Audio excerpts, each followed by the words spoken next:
Cette croyance, elle peut conduire les investisseurs à prendre des risques excessifs, à chercher des stratégies de trading de l'espace pour tenter de réaliser des gains exceptionnels.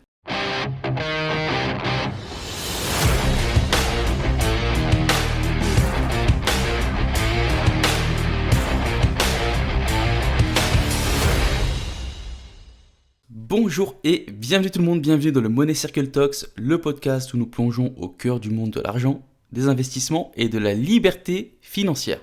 Je m'appelle Anthony, je suis absolument ravi de vous accueillir pour l'épisode du jour. Peu importe que vous soyez un expert en investissement ou que vous débutiez tout juste dans les finances personnelles et l'investissement, soyez rassurés, vous êtes au bon endroit. Aujourd'hui, on va se plonger sur les mythes de l'investissement et démystifier certaines de ces fausses idées courantes qui peuvent influencer les décisions financières de nos tout jeunes investisseurs. Je vais également vous donner des faits réels pour vous aider à prendre des décisions éclairées et surtout à mieux comprendre les mécanismes de l'investissement. Donc les amis, préparez-vous à remettre en question certaines croyances qui sont très répandues. Et à la fin de cet épisode, vous aurez la vérité, rien que la vérité. Je le jure. Juste avant de commencer le mythe numéro 1, les amis, quand je vous dis d'avoir un fonds d'urgence, c'est nécessaire. Je dis pas ça parce que ça fait beau et parce que ça a été prouvé, etc. Mais c'est quelque chose de réel. Je vous donne un exemple. Mon Airbnb que j'ai lancé il y a maintenant 4 mois, je vous fais un petit retour vite fait, il tourne du feu de Dieu. J'aurais lancé cet Airbnb il y a tellement longtemps, parce que c'est indécent les rentabilités qu'il fait, et c'est super cool. Je suis déjà super hot, etc., etc. Mais bon, pourquoi le fonds d'urgence? Tout simplement parce que on est en juillet, et en juillet, j'ai eu un dégât sur ma toiture. Eh ouais, parce qu'il a plu énormément, il y a eu des petites grêles qui a fait quelques petits trous sans que je m'en rende compte. Et puis j'ai la dame de ménage qui m'appelle un jour qui me dit regarde, il y a ça, ça, ça. Et elle me montre des photos, et effectivement, l'appartement tout neuf, placo tout neuf, euh, traces d'infiltration, voilà, c'est bien connu, dans le nord il pleut quand même pas mal. Et ben, ça s'est aggravé, j'ai fait venir quelqu'un, le temps qu'ils interviennent, etc., etc. Voilà. Et le fonds d'urgence est nécessaire parce que j'aurais pas d'argent de côté, et ben, j'aurais pas pu payer les repas. Tout simple. Bon, les amis, on passe au mythe numéro 1. Investir, c'est réservé aux riches. celui-là, je l'ai entendu un bon nombre de fois. On va démystifier tout de suite cette idée fausse selon laquelle investir est réservé aux riches. Cette croyance, elle est largement répandue et en fait, elle peut tout simplement décourager de nombreuses personnes de se lancer, tout simplement, de se lancer dans l'investissement. Et pourtant, la réalité, en fait, elle est totalement différente. Parce que ce mythe, il repose en grande partie sur l'image populaire qui est véhiculée par les médias et par la télé et la culture populaire. On nous montre souvent des investisseurs milliardaires, des magnats de Wall Street qui, avec leurs beaux costards, etc., semblent dominer le monde de l'investissement. Et en fait, ça peut te créer une impression que l'investissement, c'est pas pour tout le monde. C'est réservé à une élite fortunée. Mais en fait, la vérité, c'est quoi? La vérité, c'est que l'investissement, il est accessible à presque tout le monde, quel que soit le niveau de revenu de la personne. On peut démarrer avec des petits montants. On n'a pas besoin d'une grosse somme d'argent pour commencer à investir. De nos jours, il y a tellement de solutions d'investissement, tellement de plateformes différentes qui permettent de démarrer avec des montants qui sont très modestes. Que ce soit en investissant dans des actions, en investissant dans des obligations, dans des fonds communs de placement, vous pouvez commencer simplement avec 50 euros par mois si vous le souhaitez. L'important, c'est la constance. Comme je vous l'ai déjà expliqué, l'investissement, c'est un processus qui est progressif. Et l'une des clés du succès, c'est la constance. En investissant régulièrement, à chaque fois, même des petites sommes, vous pouvez accumuler des richesses au fil du temps grâce à la magie des intérêts composés. Bien sûr, c'est pas en investissant 50 euros que dans 5 ans tu seras milliardaire ou millionnaire. Non, il faut être somme toute logique. Mais par contre, tu peux, en investissant 50 euros, vraiment faire une différence dans ton futur. Ensuite, la diversification. Je vous le tanne, les amis. C'est la stratégie intelligente d'investissement. Ça va consister à diversifier son portefeuille que au lieu d'investir tous tes œufs dans un même panier au même endroit, eh ben ok, on va investir dans différents actifs, dans différents secteurs, dans différentes régions géographiques. Tout ça pour répartir les risques. Et la diversification, il faut voir ça comme une approche prudente. Surtout pour les investisseurs débutants. Ensuite, si on continue, ça nous permet, on va pouvoir accéder à l'éducation financière. De nos jours, on ne peut plus dire que investir n'est réservé qu'aux riches. Simplement parce que il existe une multitude de ressources en ligne, de vidéos YouTube, d'applications et plein d'autres choses qui offrent une éducation financière qui peut être gratuite, totalement gratuite et accessible à tous. Vous pouvez tous apprendre les bases de l'investissement, comprendre les différents types d'actifs, les différentes stratégies, savoir dans quoi investir, comment organiser son portefeuille, etc., etc. Sans besoin de suivre une formation, un cours formel. Donc tout ça, c'est accessible à tout le monde. Vous pouvez tous avoir accès euh, pour la... Si vous ne souhaitez pas payer pour vous former, même gratuitement, vous pouvez trouver. Je vous donne quelques petits conseils pour vous lancer. Commencez petit. Commencez petit. Investissez ce que vous pouvez vous permettre de perdre.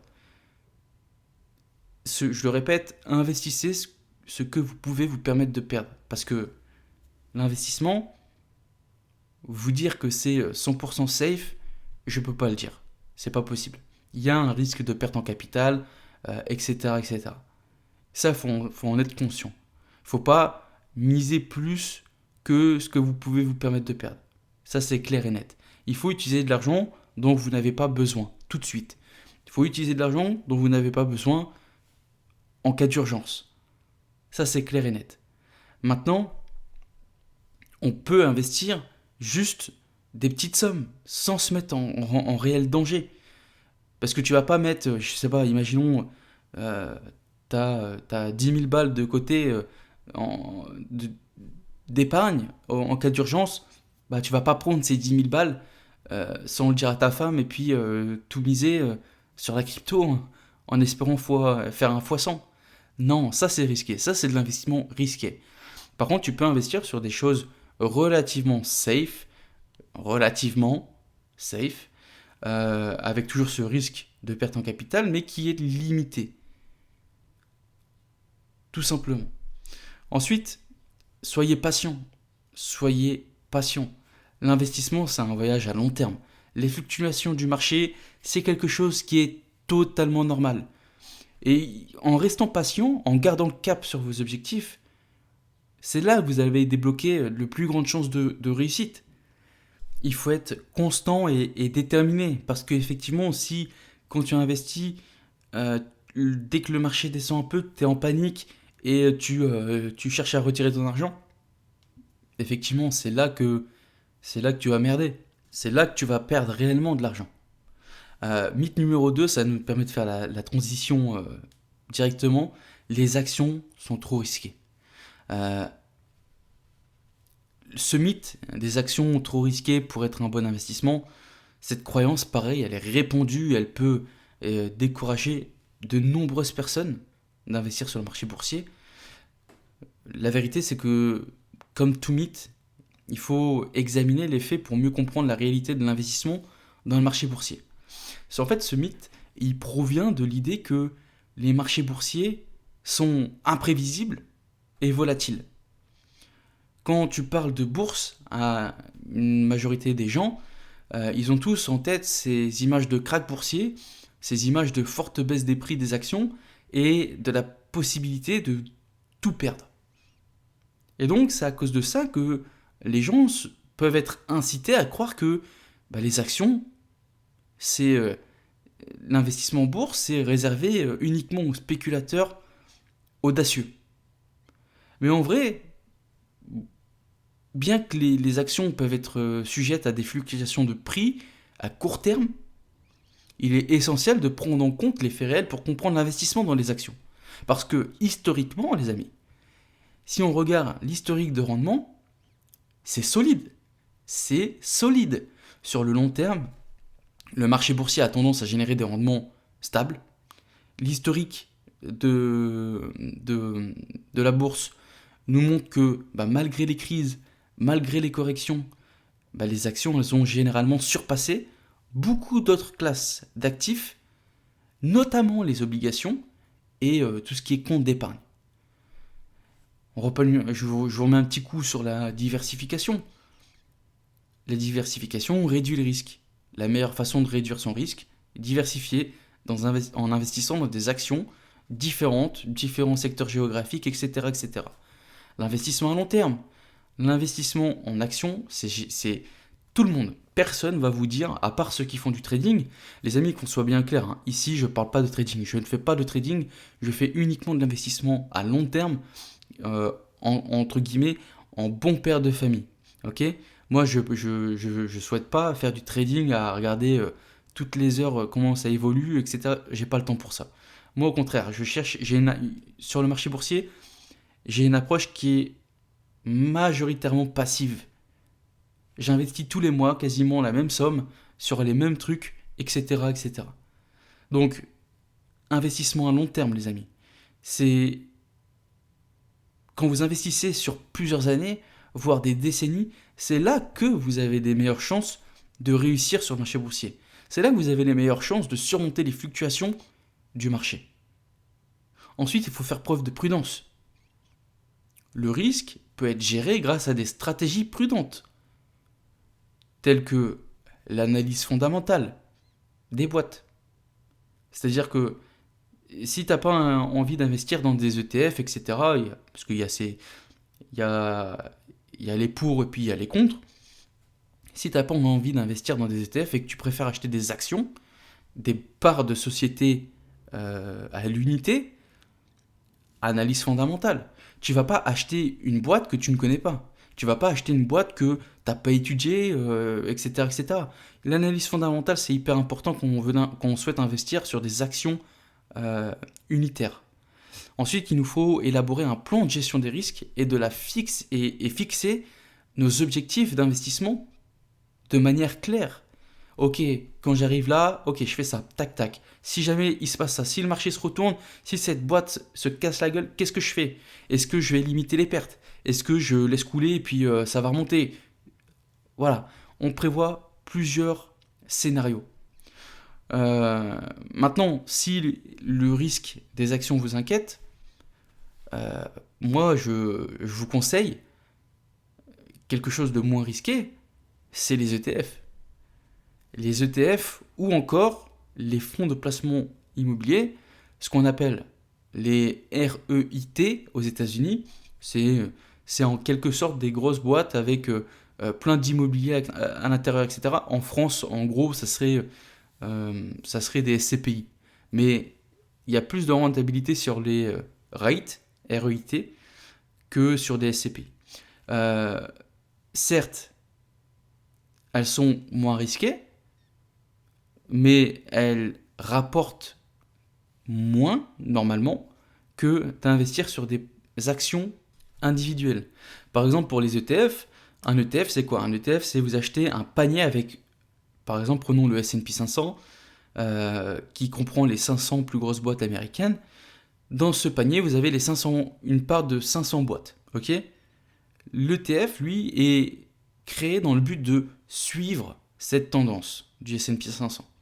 Alors, il y a toujours un delta. Il ne va pas faire à 100% le même résultat que le S&P 500. Il peut faire plus, il peut faire moins. Très souvent, il fait moins que le S&P 500, mais de manière totalement passive. C'est pour moi la meilleure stratégie que j'ai mis en place pour investir dans le marché boursier. Maintenant, pour ceux qui veulent réduire les risques, quelques petits conseils pratiques. Je vous l'ai dit, faites vos devoirs. Avant d'investir dans une entreprise, prenez le temps de comprendre son business. Analysez ses performances passées, ses perspectives futures, sa santé financière? Est-ce qu'ils investissent dans la recherche et le développement pour le futur? Est-ce qu'ils anticipent le futur? Est-ce qu'ils commencent à pivoter? Etc. etc. Diversifiez votre portefeuille. On ne met pas tous ses œufs dans le même panier. Ça va de soi, c'est un adage qui est hyper connu. Diversifiez vos investissements dans plusieurs actions, plusieurs secteurs pour atténuer les risques. Ensuite, on investit sur le long terme, les amis. Ne cédez pas à la panique lorsqu'il y a des fluctuations à court terme. Gardez à l'esprit que l'investissement en action, l'investissement boursier en somme, on est là pour du long terme. 5, 10, 15, 20, 30 ans. Donc on est tranquille, serein. Et au contraire, il ne faut pas faire cette erreur parce que moi, quand j'ai commencé la toute première fois l'investissement immobilier, j'ai fait ça. J'avais investi 2000 ou 3000 balles sur des actions et puis ça s'est cassé la gueule derrière. Enfin, casser la gueule, c'était relatif. Déjà, de base, quand j'avais investi 3000 balles, j'ai vu que j'avais pas pour 3000 balles de trucs. Tu sais, de prendre des frais, etc. Déjà là, j'étais un peu blasé. Puis après, comme par hasard, quand j'ai investi, derrière, ça s'était pris moins 5, moins 10%. Mais 3000 balles, il valait peut-être 2005. J'étais pas bien, tu vois. Je me suis dit, oh là là, je suis en train de perdre tout mon argent. J'ai fait quoi? L'erreur de débutant à l'état pur. J'ai j'ai tout revendu. J'ai tout revendu, j'ai récupéré mon argent. Je suis passé de 3000 à 2005, quelque chose comme ça. Effectivement, là, j'ai encaissé une perte sèche de 500 balles en même pas 2 semaines. Donc ça, c'est l'erreur de débutant à l'état pur. Et c'est ça que vous ne devez pas reproduire. Parce que c'est là, effectivement, quand vous retirez votre argent, que vous passez à la caisse. Donc il faut faire vraiment attention. Passons au mythe numéro 3. Les investissements immobiliers sont passifs. Cette répondance, les amis, je suis sûr que ce mythe, vous l'avez connu. Je suis sûr que vous l'avez déjà entendu. C'est impossible que vous ne l'avez pas déjà entendu. Et ça, c'est à cause notamment de la popularité croissante de l'investissement immobilier comme moyen de générer des revenus supplémentaires. Cependant, il est essentiel de comprendre la réalité des investissements immobiliers pour éviter tous les malentendus et puis toutes les déceptions. Ce concept, ce mythe, tu vois, selon lequel les investissements immobiliers sont passifs, il découle de quoi? Je pense qu'il découle du concept de revenu passif qui est associé à l'immobilier. Il y a de nombreuses personnes qui pensent que l'achat d'un bien pour le louer génère un flux constant de revenus sans rien foutre. Et ça les amène à quoi? Ça les amène à considérer que les investissements immobiliers sont passifs. Mais la réalité des investissements immobiliers, c'est quoi? Elle est déjà plus nuancée. Elle nécessite un examen attentif. Il y a quand même des points importants quand tu investis dans l'immobilier à garder à l'esprit pour prouver que ce mythe déjà c'est de la merde. La gestion des biens locatifs. L'immobilier locatif exige une gestion active. Les propriétaires, ceux qui achètent les biens pour les louer, ils s'occupent des réparations, de la recherche de locataires, du contrôle de paiement de loyer. Sur ce point, tu vois, ça paraît bateau, mais je vous jure que quand vous commencez à avoir pas mal de biens locatifs, je vous promets qu'un non-paiement de loyer peut passer à la trappe. Ensuite, on peut citer la gestion des locataires. Et tout ça, en fait, ça peut être un travail quand même significatif, en particulier si tu gères plusieurs investissements. Parce que, ouais, si tu as une ou deux locations, ça va. Franchement, ça va. Tu t'es capable... c'est pas 100% passif, mais ça va.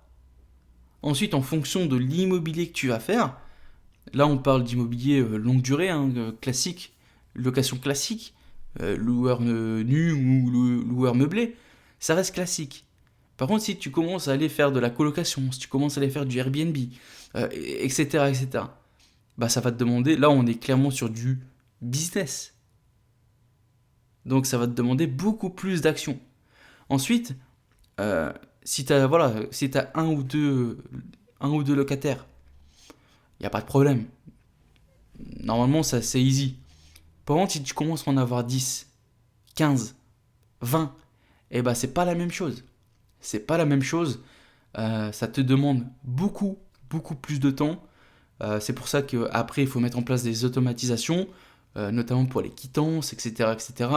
Il faut avoir une solide équipe sur laquelle tu peux compter. Et tout ça, ça se met en place. Ensuite, un autre point pour vous prouver que c'est pas passif, c'est les impôts et la réglementation. Les investissements immobiliers sont soumis à des impôts qui sont spécifiques et à des réglementations, elles aussi spécifiques. Les propriétaires doivent se conformer à des normes de sécurité plus ou moins importantes. Je vous donne un exemple tout simple. Pas plus tard que la semaine dernière, j'ai reçu un courrier d'un organisme de contrôle qui me disait que j'avais un de mes logements qui n'était pas aux normes. Je me dis, ma merde, attends, c'est pas possible. J'ai fait la rénovation totale de cette maison il y a à peine un an. Et pourtant, il n'est pas aux normes. Il m'a dit, pas de VMC dans la salle de bain. Les barreaux d'escalier, ils sont trop espacés pour les locataires, c'est dangereux, etc., etc. Bah tu vois, c'est rien, en somme c'est rien. Franchement, une VMC, effectivement, j'ai pas pensé à mettre. Il y avait il y a des fenêtres dans la salle de bain, pour moi c'est... Enfin bref, c'est pas le débat. Euh, Tu vois, c'est des choses qui viennent se rajouter sur ton quotidien. Donc c'est des choses que tu dois penser à faire. Ils viennent se rajouter en plus. Donc c'est pas passif. Ensuite, on peut parler des coûts d'investir en immobilier. Parce que l'immobilier, c'est top. C'est encore aujourd'hui, je pense, c'est le pilier sur lequel il faut se reposer principalement pour construire de la richesse. Maintenant, investir en immobilier, ça nécessite quand même des coûts initiaux élevés, surtout en cette période. L'apport, les frais de notaire, les frais d'agence, les travaux, etc., etc. Donc, en fonction de votre investissement, bah, il peut être nécessaire d'attendre quand même un certain temps pour récupérer son argent qu'on a posé sur la table. Voilà. Euh, que dire d'autre? Maintenant, si par exemple, au contraire, vous vous dites, ouais, tu sais quoi, moi j'ai pas le temps pour investir en immobilier, sachez qu'il existe des options d'investissement immobilier passives, comme on a parlé juste avant, les fonds de placement immobilier, les REIT. En gros, c'est quoi? Les REIT ça permet aux investisseurs d'accéder au marché immobilier sans avoir à gérer directement les biens. On retrouve la même chose sur le marché français, comme je vous l'ai dit tout à l'heure, via ce qu'on appelle l'immobilier papier, les SCPI. Maintenant, il faut être clair, comme tout produit d'investissement, elles sont moins rentables que de l'immobilier physique classique, mais à côté de ça, vous n'avez absolument rien à gérer. Donc c'est jackpot. Euh, je vous donne quand même quelques petits conseils si vous souhaitez investir en immobilier. Moi, je vous le conseille à 100%, mais faites vos recherches. Avant d'investir dans du locatif, renseignez-vous sur le marché immobilier local, sur les tendances du secteur, les réglementations à rentrer en vigueur. Par exemple, chez moi, on va avoir le permis de louer qui va être mis en place, et pourtant, c'est pas une ville, c'est pas Lille, tu vois. Donc voilà, la réglementation évolue, faites attention à tout ça. Ça pourrait vous porter préjudice sur vos futurs projets, etc., si vous ne le prenez pas en compte. Ensuite, préparez-vous financièrement. On est dans une période où malheureusement, il faut avoir de l'argent maintenant pour pouvoir emprunter, pour pouvoir couvrir les coûts initiaux de l'investissement et surtout, ayez de l'argent pour des dépenses imprévues. Vous ne pouvez pas retourner voir le banquier pour vous dire ah, je suis désolé, j'ai pas assez, est-ce que vous pouvez me rallonger le budget, etc. Non, ça c'est impossible. Un autre conseil, entourez-vous de professionnels. Si vous n'êtes pas sûr des aspects fiscaux, juridiques ou même financiers, entourez-vous de professionnels de l'immobilier pour vous guider dans vos choix, dans vos décisions. Par exemple, sur Instagram, je reçois des questions sur du montage de société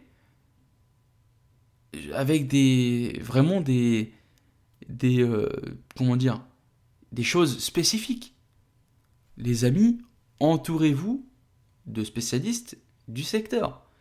Moi, je peux vous éclairer, vous donner deux trois conseils, mais basta. Je suis pas avocat fiscaliste, je suis pas notaire. Donc, entourez-vous de professionnels. Ok, on enchaîne avec le mythe numéro 4. Pour réussir en tant qu'investisseur, il est nécessaire de battre le marché en réalisant des performances dingues, des performances supérieures à l'ensemble du marché. Cette croyance, elle peut conduire les investisseurs à prendre des risques excessifs pour rien, à chercher des stratégies de trading de l'espace pour tenter de réaliser des gains exceptionnels. La vérité, c'est que il faut juste comprendre que battre le marché, c'est pas la seule voie pour réussir en termes financiers. Ce mythe de devoir battre le marché découle de l'idée que réaliser des investissements supérieurs à ceux du marché, c'est le seul moyen de réussir en tant qu'investisseur. Et cette croyance, elle va être renforcée par des histoires de réussite spectaculaires de personnes totalement chanceuses ou très talentueuses qui ont pu obtenir des rendements extraordinaires. Mais la vérité, c'est quoi? La vérité, c'est que battre le marché d'une manière cohérente et sur le long terme, c'est extrêmement difficile. Même pour les investisseurs les plus expérimentés. Je vous donne quelques points importants pour balayer ce mythe. Les marchés financiers, ils sont considérés comme relativement efficaces. Ça veut dire quoi? Ça signifie que les prix des actifs vont refléter généralement toutes les informations disponibles. Et donc il est difficile de prévoir avec précision les mouvements futurs du marché. Ensuite, les stratégies qui visent à battre le marché sont très souvent risquées. Parce que ça implique souvent des investissements qui sont uniquement concentrés dans des actions spécifiques ou des secteurs spécifiques. Ce qui peut entraîner quoi? On l'a dit juste au-dessus, que si le marché se retourne, ça implique des pertes hyper importantes, voire peut-être toute ta somme. Ensuite, on a des coûts qui peuvent être plus élevés. Les tentatives pour battre le marché peuvent entraîner des coûts supplémentaires, notamment liés aux transactions, aux frais de gestion. Et ça peut réduire tes rendements nets. Ensuite, parlons de l'investissement passif et l'investissement actif.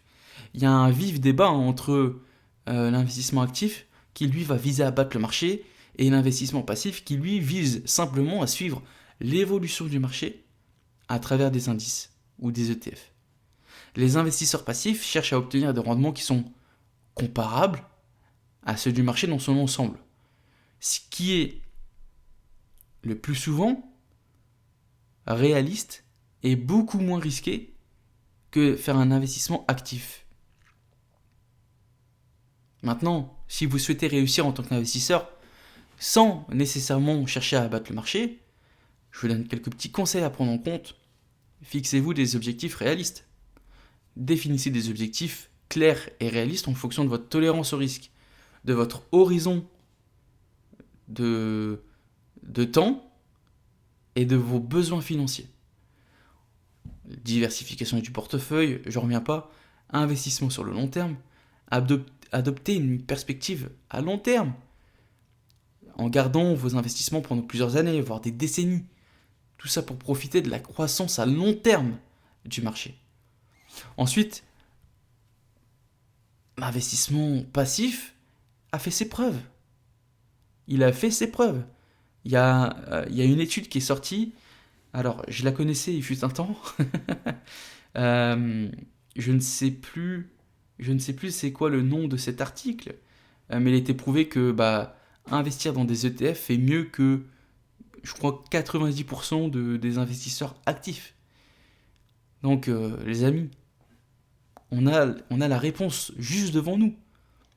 Adopter une approche d'investissement passive qui est beaucoup plus simple, moins coûteuse et qui va suivre simplement le marché dans son ensemble. On passe au mythe numéro 5. Investir est réservé aux experts.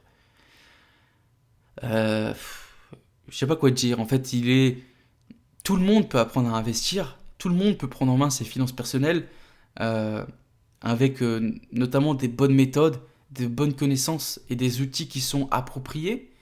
Et je pense que ce mythe, tu vois, il vient de la perception que les gens ont des marchés financiers. Ils se disent, c'est compliqué, c'est difficile, mais attends, regarde, là ça monte, là ça descend, je comprends rien. Les gens, les personnes initiées de par exemple en bourse, les personnes initiées à la bourse, ils aiment tellement en faire trop. Ouais, là, il y a une épaule, tête, épaule. Ouais, il y a un retournement qui est prévu.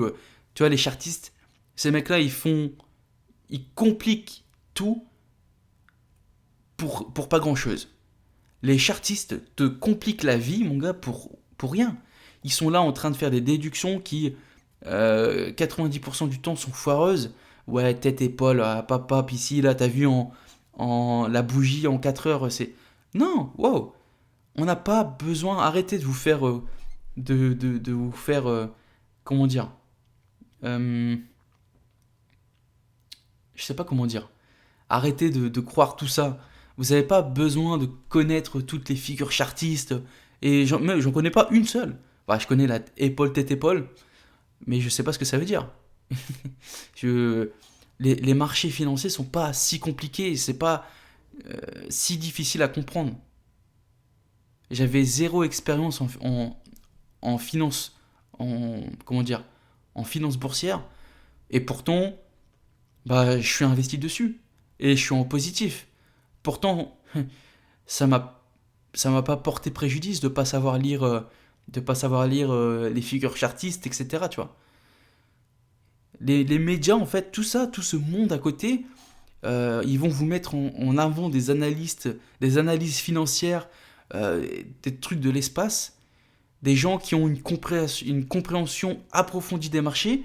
Et ça renforce quoi? Ça renforce l'idée que l'investissement, c'est une affaire qui est réservée aux spécialistes. Mais en vrai, tout le monde peut apprendre à investir. Il suffit juste d'avoir la détermination et l'éducation financière. Apprendre et se renseigner. Prenez le temps de vous éduquer sur les bases de l'investissement. En bourse, t'as pas grand chose à savoir. T'as pas besoin, comme je vous ai dit, d'apprendre les figures chartistes, d'apprendre. Non, il suffit juste de savoir lire un graphe, de savoir lire un rapport d'entreprise. C'est tout. De toute façon, dans tous les cas, je vous l'ai déjà dit, n'investissez que sur des choses que vous comprenez. Tu comprends pas, t'investis pas. Tant que t'as pas la connaissance, t'investis pas. Prenez le temps de vous éduquer sur les bases de l'investissement.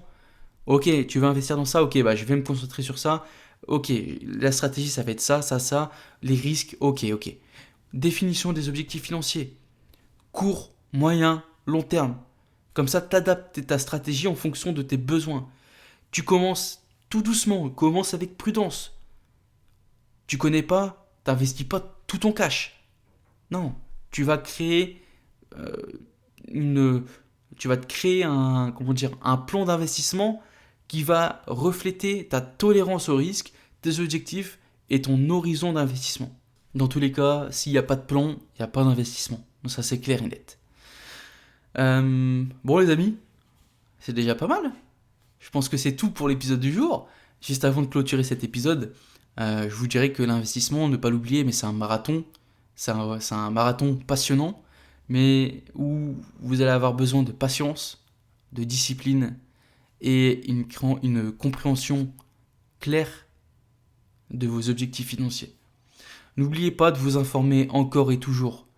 N'oubliez pas de diversifier vos investissements et surtout de rester fidèle à votre stratégie et à vos objectifs à long terme. Dans tous les cas les amis, si vous avez des questions ou si vous avez des sujets que vous aimeriez qu'on aborde tous dans de futurs épisodes, n'hésitez pas à me contacter. Instagram, vous avez également le mail du podcast, vous retrouver ça de toute façon dans les infos juste en dessous, dans les infos de l'épisode. Ensuite les amis, donnez-moi de la force en notant ce podcast 5 étoiles sur Apple Podcast et sur Spotify. Vous pouvez même noter sur toutes vos plateformes d'écoute préférées dès que vous pouvez. Mettez le petit commentaire de référencement, ça fait toujours plaisir, ça fait grimper le podcast dans le classement des podcasts liés à l'investissement. Ensuite vous pouvez aussi partager ce podcast sur vos réseaux sociaux, une petite story Instagram, franchement ça serait le fire. Les amis, prenez soin de vous dans tous les cas, prenez soin de vos finances, prenez soin de vos investissements, prenez soin de votre famille, très important. N'oubliez pas 1% chaque jour, et moi je vous dis à très bientôt dans le Money Circle Talks. Ciao ciao ciao.